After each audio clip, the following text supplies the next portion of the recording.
Hello everyone, সবাই কেমন আছো? এই দেখো বন্ধুরা, কত বড় একটা পেয়ারা। বলো তো, পেয়ারাটা কাটা না গোটা? একটু তোমরা বলো, তারপরে তো আমি দেখাচ্ছি। এমন ভাবে তোমার দাদাভাই কেটেছে পেয়ারাটা, দেখো যেন মনে হচ্ছে পেয়ারাটা গোটা পেয়ারা।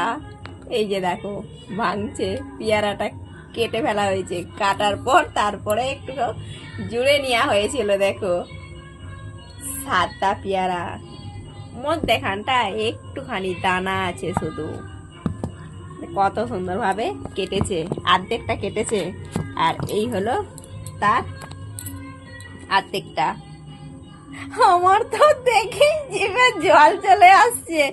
সেটা তোমরা দেখি আমার কথার আওয়াজ শুনেই তো বুঝতে পারছো। পেয়ারা এখনো মাখানো হয়নি, পেয়ারা মাখা খেতে খুব ভালো লাগে। আমি পেয়ারা মাখা কিন্তু খেতে ভালোবাসি না, আমি তবুও বলে খুব সুন্দর খেতে। পড়ে গেছে।